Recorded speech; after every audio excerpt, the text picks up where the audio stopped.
ما در خانه کنیزی داشتیم که پسری شلوغ و نافرمان داشت. به ناچار پسر را به مالک نامی فروختیم. البته به خاطر اینکه از شرارت‌های او آسوده شویم. این سند مربوطه به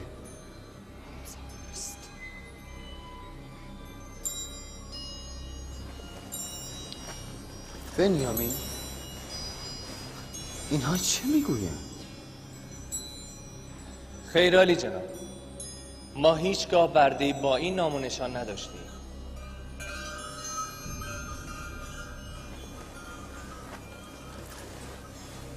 هنوز هم دست از دروغ بر نمی‌دارید. این نامه نزد بانو زلیخا و شما چه می‌کند؟ نامه را من از یوسف گرفتم، همان یوسفی که به کاروانیان فروخته شده بود. می‌بینید که ما از همه چیز خبر داریم. برای ما باور کردنی نیست. شما از کجا همه چیز را می‌دانید؟ از این جام شنیدم.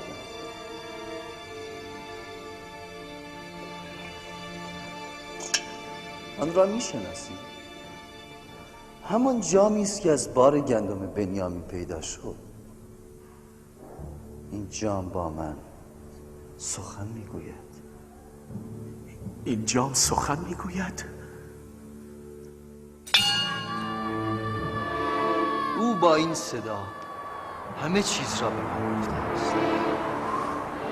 میخواهید گفته های او را برای شما نیز بازگو کنید؟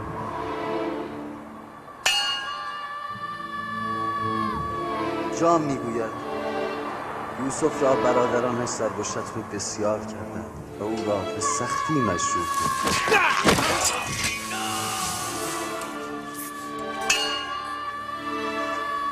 جام میگوید قصد کشتن او را داشتید. لاوی مانع شد و او را به درون چاه انداختید و تصمیم گرفتید به پدرتان بگویید که یوسف را گرگ خورد. من شاهد بودم پیراهن خونین برادرم را نزد پدر آورده و گفتید او را گرگ خورده. همه اینها را بنیامین به شما گفت. حقیقت ندارد، همه دروغ است. دروغ. جام شما حقیقت را میگوید آنی جناب. کوزه رسوایی ما را فریاد میکند. بگذارید بگوید. میشنویم آنی جناب.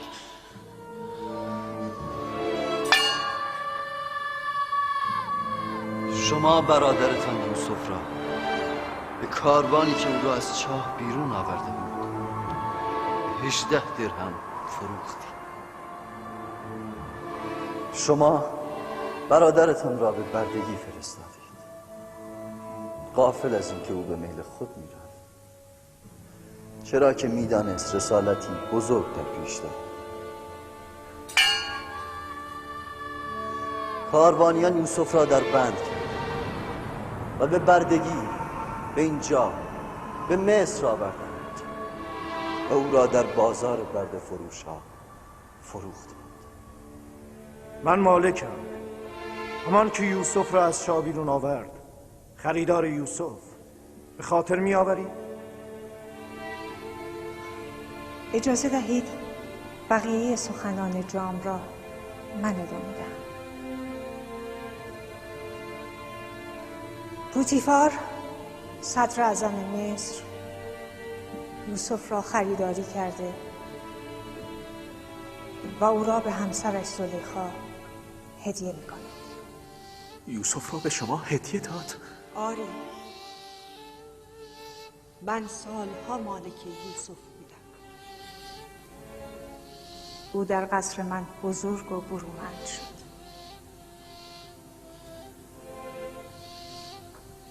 من نیز چون شما به او ستم کردم، بر علیهش دسیسه نمودم و به زندانش انداختم.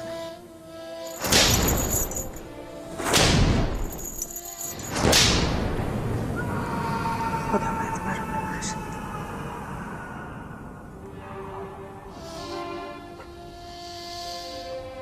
و یوسف 12 سال در زندان بود. سالها شکنجه، رنج زندان و کار در معدن سنگ را تحمل کرد تا اینکه ملک مصر فرمانروای بزرگ جناب آخناتون خوابی دیدند که همه معبران مصر از تعبیر آن باز ماندند. من میدانستم که یوسف معبر بزرگی است. یک بار در زندان خواب مرا به نیکی تعویل کرده بود.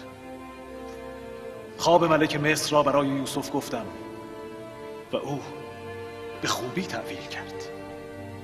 تعبیل یوسف از خواب فرمانروا هم موجب آزادی ایشان از زندان شد، هم باعث نجات مردم مصر از قحطی و نابودی. اینک یوسف نبی همسر من و منصه و افراهیم فرزندان ما هستند.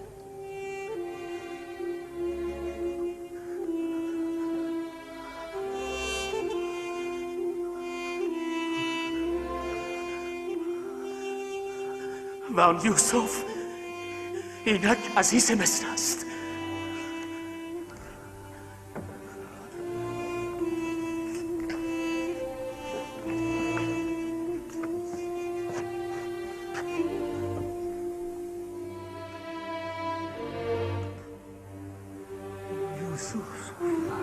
آیا به راستی تو یوسفی؟ برادر ما یوسف؟ عزیز مصر؟ یوسف برادر ماست؟ داری من یوسفم و این برادرم بنیامین است. همون که نمیخواستیم جانشین پدر شود، جبه ولایت و کمربند نبوت را از پدر به ارث برد. آری من همان برادرم. خداوند بر من منت نهاده است. او اجر کسانی که تقوا داشته باشند و صبر پیشه کنند ضایع نمی کند.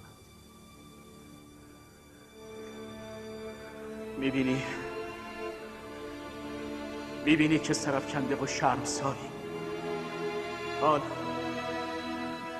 حال با ما چه خواهی کرد؟ برادر با برادر جز عفو و مهرورزی چه میکنه؟ ما هم برادر بودیم.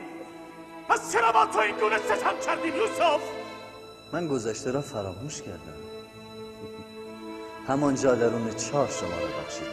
ولی من نمیخواهم بخشیده شوم. ما در حق تو ستم کردیم یوسف، اما تو نکن. این بخشش تو مرا میکشد. این بخشش بزرگترین مجازاتی است که در حق ما میکنی. تو را به خدا یوسف، تو را به خدا یوسف ما را مجازات کن. من از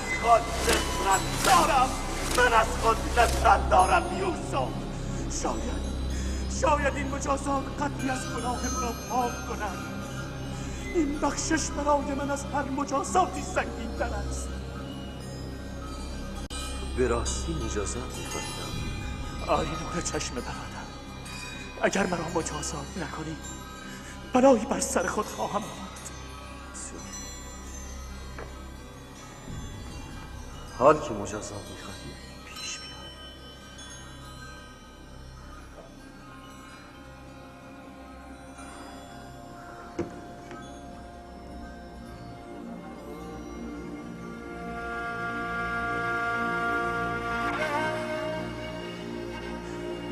بزن یوسف، تو را به خدا بزن یوسف.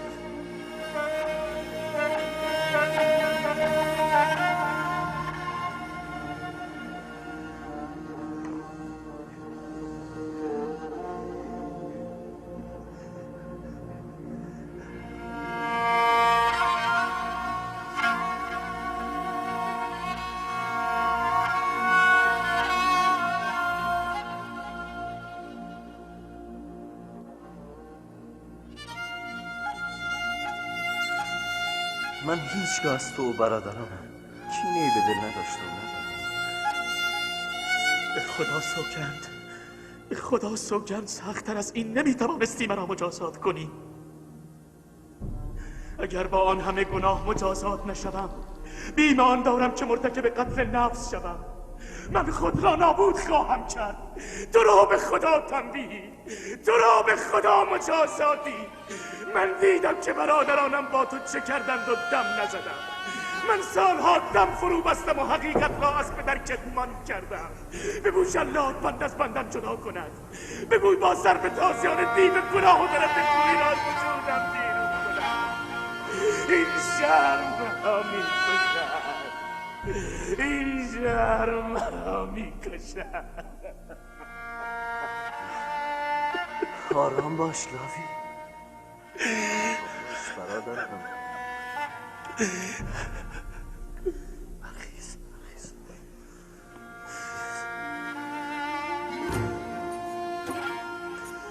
تا کنون چندین بار با شما روبرو شدم. بارها اراده کردم شما را به سیب بفشارم. درد سالهای طولانی فراق را فرو بنشانم.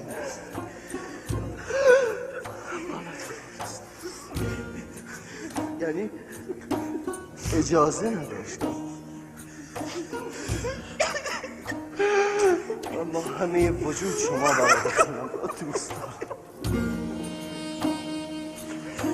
و در آرزوی چنین دیداری لحظه شماری می‌کردم.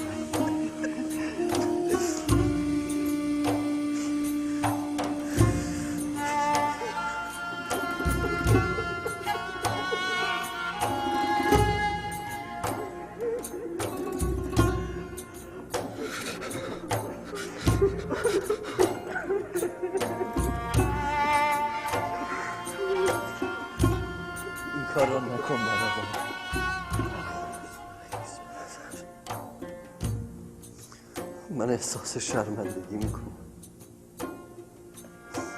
خداوند مرا نبخشد که موجب شرمساری برادرم شد. خداوند را میبینی؟ من ستم کردم. من گناه کردم و یوسف شرمنده است. آیا ستمگرانی چون ما قابل بخشایشند؟ میبینی یهودا چه عزیز بزرگی را رنج دادی؟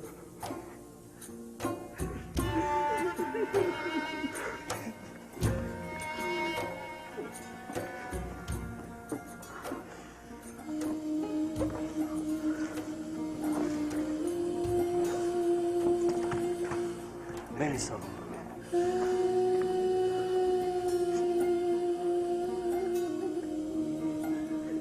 ما فقط شما رو رنج ندادیم. رنجی که پدر از جانب ما کشید به مراتب سخت‌تر و بیشتر بود. او را چه کنیم؟ اگر ما را نبخشد به که پناه ببریم؟ پدر نیز شما را خواهد بخشید، به شرط هم که توبه کنید. چرا این فراق پایان نمیاد و این هجران این همه سال به درازا کشیده؟ گمان میکنم ماجرای جدمان ابراهیم و اسماعیل تکرار شده است. احساس میکنم پدرمان به تازگی اسماعیلش را قربانی کرده.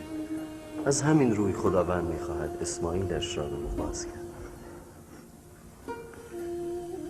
علی جناب،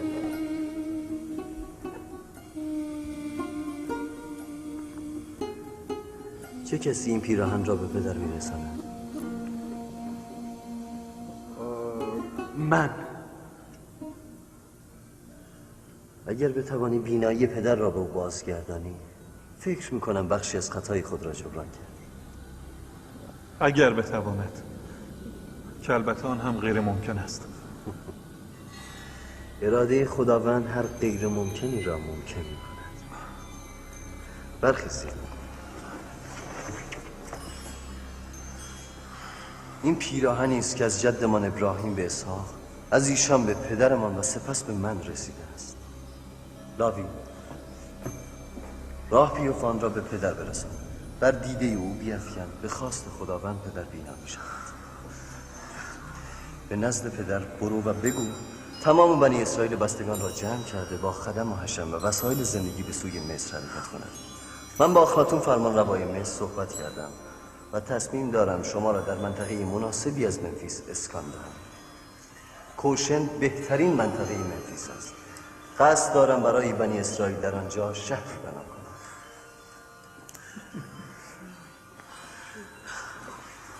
مالک، وسایل سفر برادرم را فراهم کنید. به امید دیدار.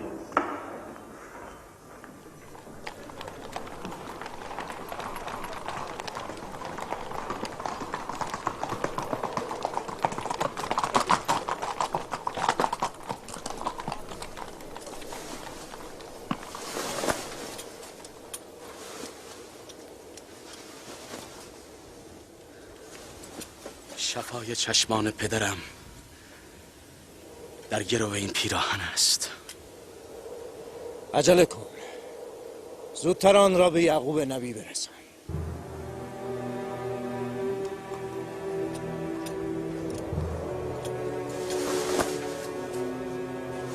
خدا نگهدار. امید دیدار.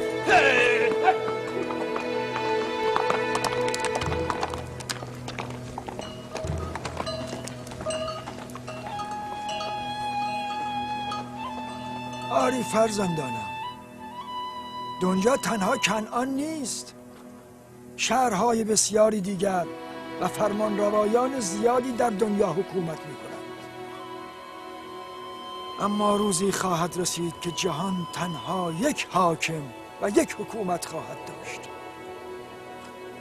و حاکم کل جهان بیشک صالح ترین انسان و حکومت او بهترین حکومت جهان خواهد بود. آن حاکم صالح کیست پدر بزرگ؟ تو جرشون پسر شمعون هستی؟ بله پدر بزرگ. نمیدانم فرزندم، اما میدانم که از بندگان صالح خداوند است و بعد از بعثت آخرین پیامبر حکومت خود را تشکیل خواهد داد. آخرین پیامبر را میشناسید پدر بزرگ؟ تو اشبیل پسر بنیامین هستی، میدانم. آری پسرم، میشناسم. همه پیامبران او را میشناسند. همه آمده اند که مژده آمدن او را بدهند. او را احمد نام است. احمد؟ آری احمد. از ذریه عمویم اسماعیل ذبیح الله است.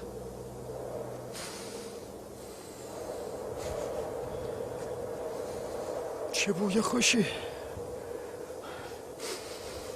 این رایحه از آوردن نام احمد است.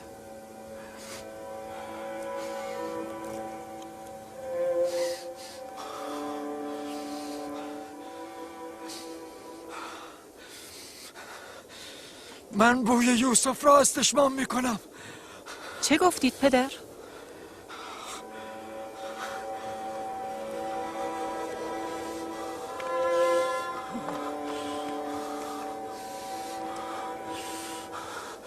اگر مرا دیوانه نخوانید، من بوی یوسف را احساس می کنم. بس کنید پدر، یوسف کجا بود؟ اشتباه میکنید، ما که بویی احساس نمیکنیم. 30 و چند سال پیش یوسف مرده، شما اکنون بویش را احساس میکنید؟ او نمرده. یوسف من نمرده. من هیچگاه یوسف را مرده نپنداشتم. یوسف من زنده است. امروز را به خاطر بسپارید. من بوی یوسف را احساس میکنم. شنیدید؟ ما به فکر شوهران و شکم گرسنه فرزندانمان هستیم، او به فکر یوسف است.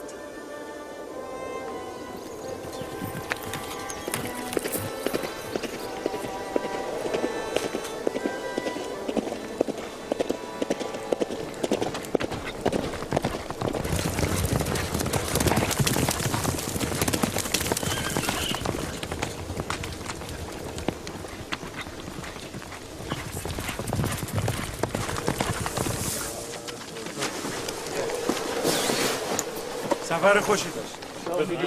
امیدوارم که بار دیگر شما رو با یعقوب نبی ببینم. امید دیدار. خدا نگهدار. مراقب باشید. خدا نگهدار. امید دیدار. منتظرتان هست.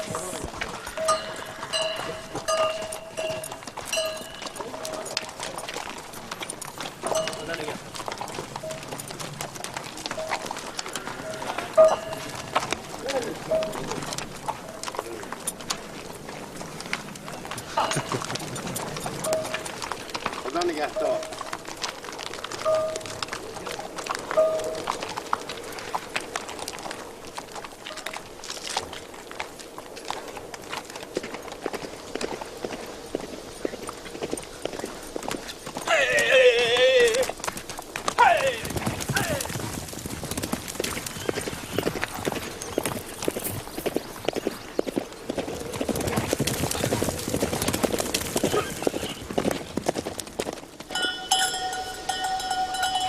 سال از قحطی مصر میگذرد. اگر باران نبارد مصریان نابود خواهند شد. نیل خشکیده است. تا 2 سال دیگر باران میبارد. این وعده یوسف است.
برادرم لاویس.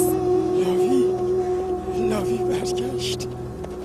لاویس پس چرا تنهاست؟ لاوی آمد.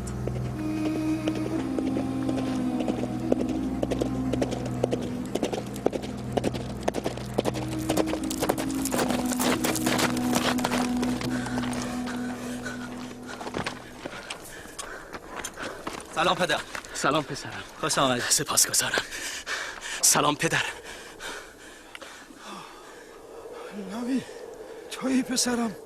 چقدر نگرانت بودم. خوشحالم که شما را میبینم پدر. من هم نگرانتان بودم. بوی یوسف می آید. یوسف را به همراه آورده ای؟ آرام باش پدر. آرام باش. هم آری هم نه. من نشانه ای از یوسف آوردم. نشانه؟ چه نشانه ای؟ پیراهن یوسف را برایتان آوردم پدر. پیراهنی که به رنگ نقره و درخشان است؟ آری همان است. من آن را میشناسم. این جبه ولایت است. با آن باید به خضوع رفتار کنید.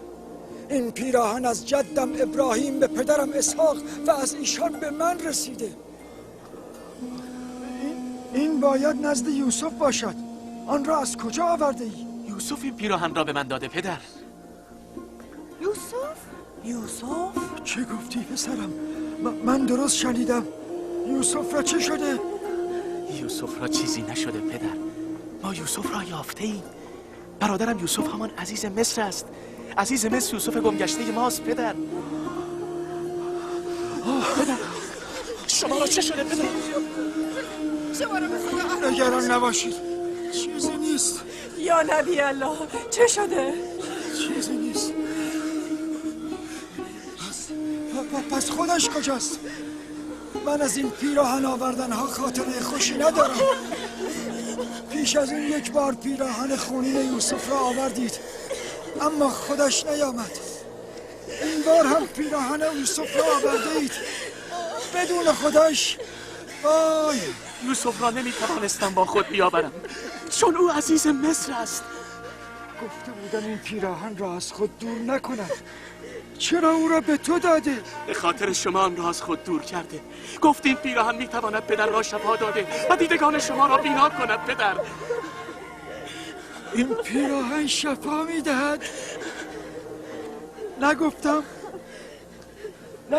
یوسف بر من ولایت دارد؟ اگر نداشت که پیراهنش نمیتوانست شفا بخش دیدگان من باشد. خدایا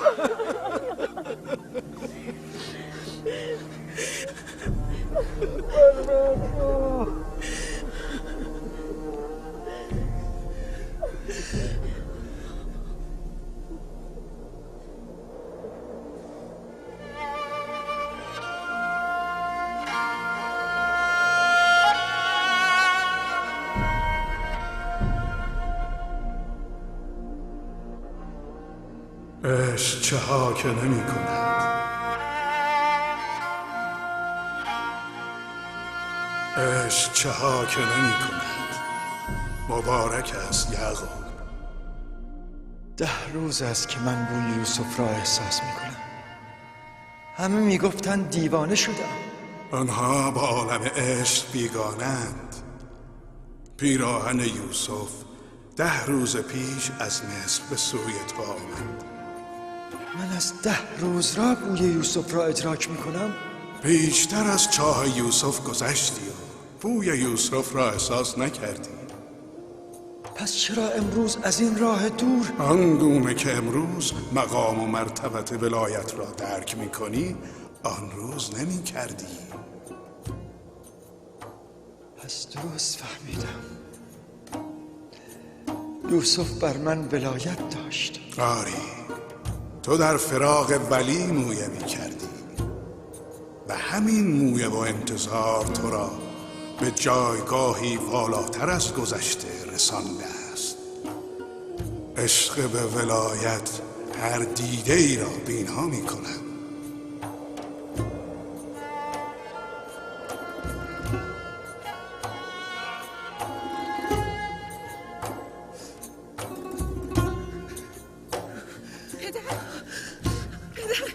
چشمان شما دیگر سفید نیست.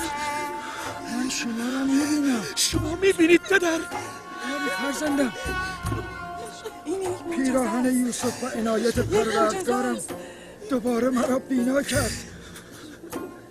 پیراهنی که ابراهیم را از آتش نمرود نجات داد، چشمان مرا شفا نمی‌دهد.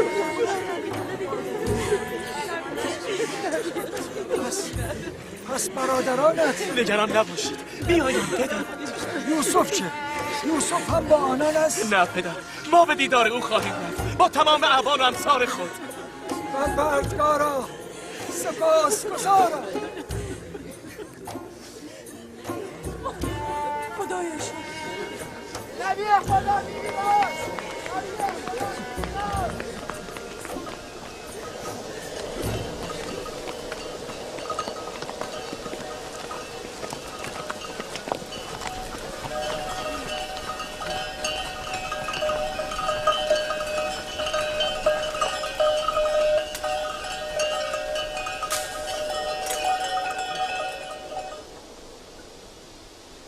نگفتم؟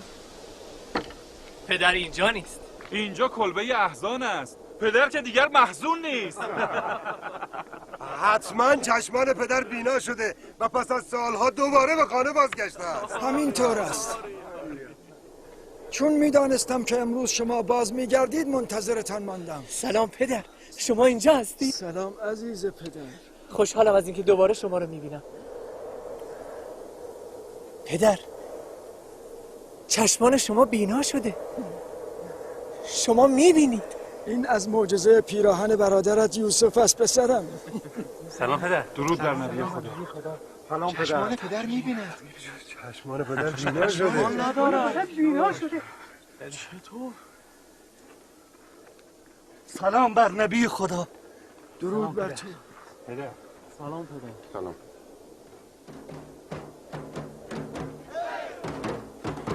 بله.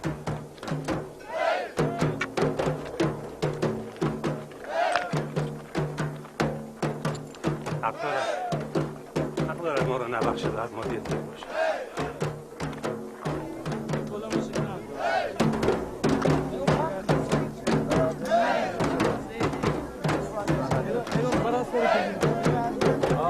چند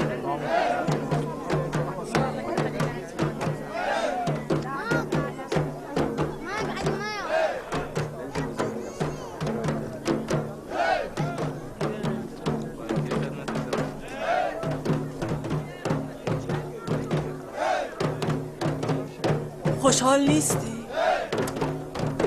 چرا؟ اما فکر به گذشته تلخ آرامم نمیگذارد.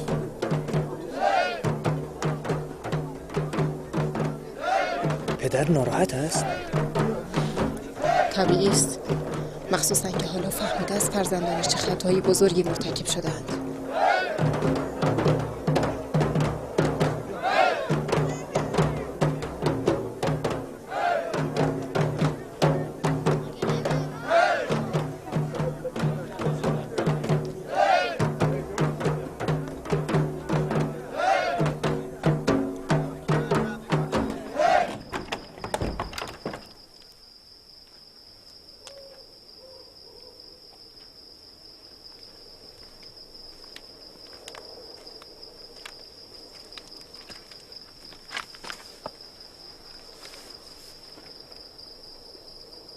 پدر خشمگین است.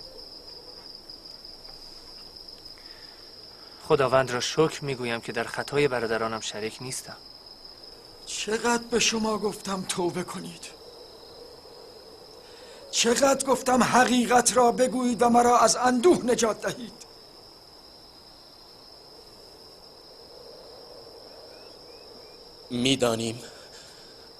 میدانیم که ما خطاکاریم و با برادر خود بد کرده ایم. با این همه از شما طلب بخشش داریم. شما ابتدا از خداوند طلب بخشش کنید، نه از من.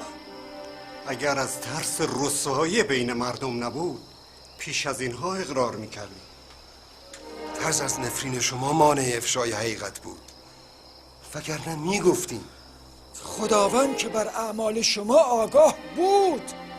من میگویم چرا در خلوت و در پیشگاه خداوند از گناهان خود توبه نکردید؟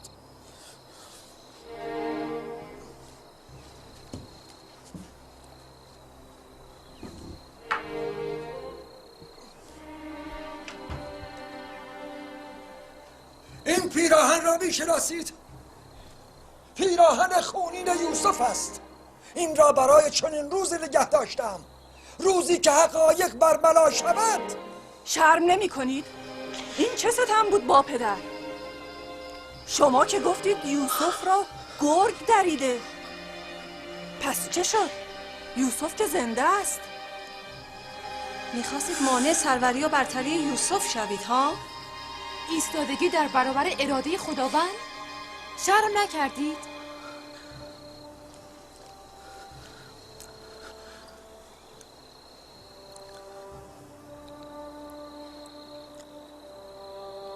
یوسف ما را بخشید. شما هم اگر بزرگواری کرده عفومان کنید،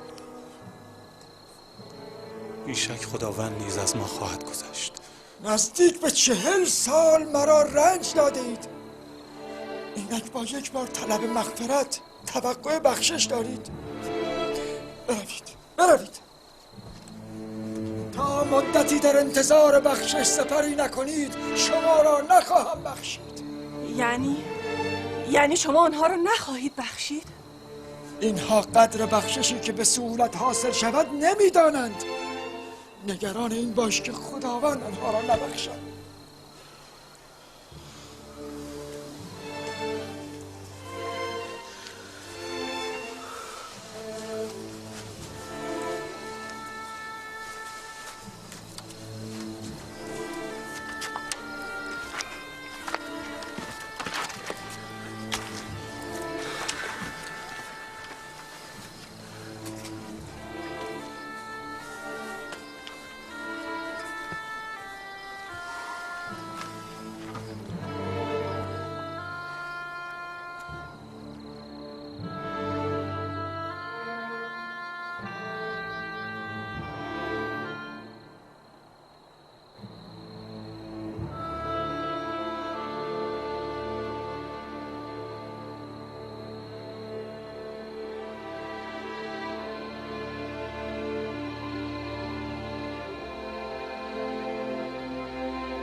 بنیامین، تو نزد پدر عزیزتری، ما را شفاعت نمی کنی؟ باید شفاعت کنم؟ میدانیم تو نیز در فراق برادر زجر کشیده ای، ولی ما هم برادران تو هستیم.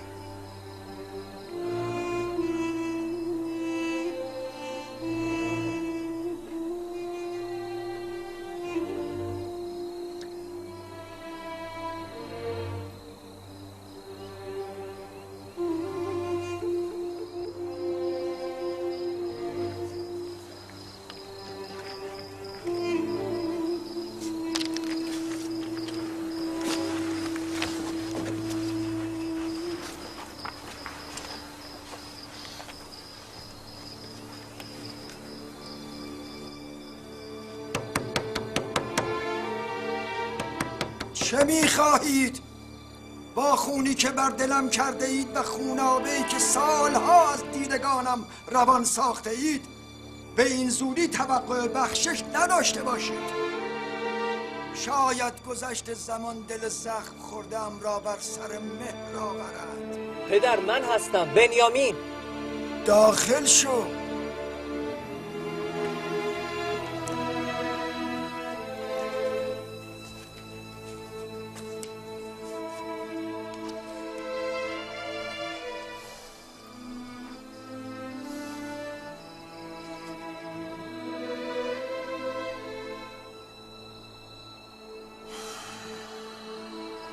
پدر، من برای شفاعت آمدم. تو چگونه میتوانی شفاعت کنی؟ چگونه میتوانی ستمی که اینان در حق من، برادرت، خودت، لیا و دیگران مرتکب شدن فراموش کنی؟ تا جایی که من به یاد دارم شما همیشه گناه برادرانم را از عداوت و دسیسه‌های شیطان میدانستید. بازیچه شیطان شدن گناه کوچکی است. اطاعت از شیطان برای پیامبرزادگان پذیرفتنی است یا مجازاتی سنگین‌تر دارد؟ بروید تا وقتی دیگر. بروید.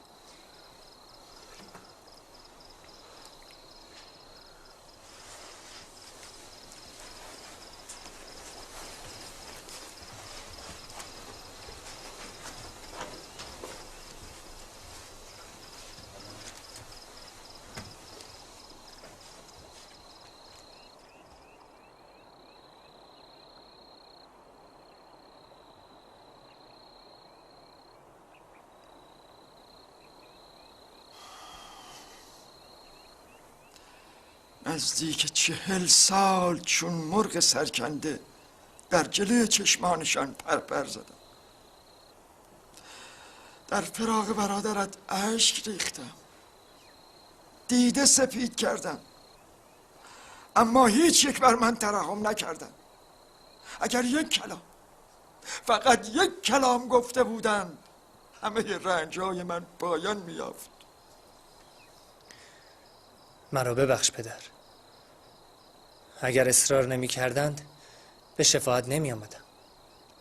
من تردید ندارم که رفتار پدرت به صلاح برادران توست. به هر حال خدا را سپاس میگویم که این فراق هرچه بوده به پایان رسیده. پدر، فرمان کوچ نمی دهید؟ برادرم یوسف منتظر است.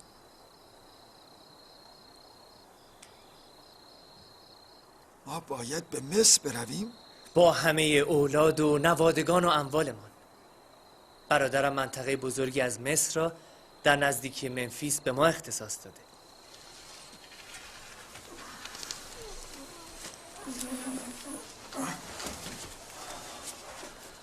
صبح فردا حرکت میکنیم.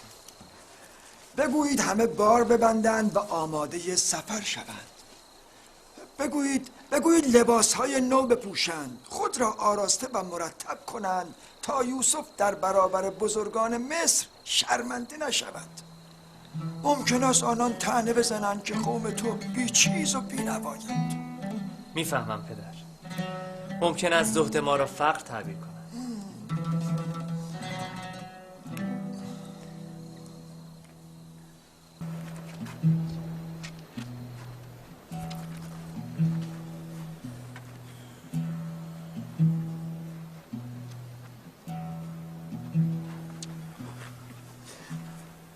برای مردم کنعان بسیار سخت است که پیامبر خود را از دست بدهند. اگر به ملاقات فرزند گم شدهتان یوسف نبی نمی رفتید، بیشک مانع رفتنتان می شدیم و به این آسانی شما را از دست نمی دهیم. برای ما نیز ترک کنعان و دل کندن از دوستان سخت است، اما فرمان ولی خداست، باید اطاعت کرد. مردم سرزمین فراعنه با یکتاپرستی بیگانه اند. شاید یوسف با ترویج آیین ابراهیم میخواهد یکتاپرستی را در مصر ایجاد کند. امیدوارم پیامبر خدا ما را فراموش نکنند و در حق ما دعا کنند. خدا نگهدار.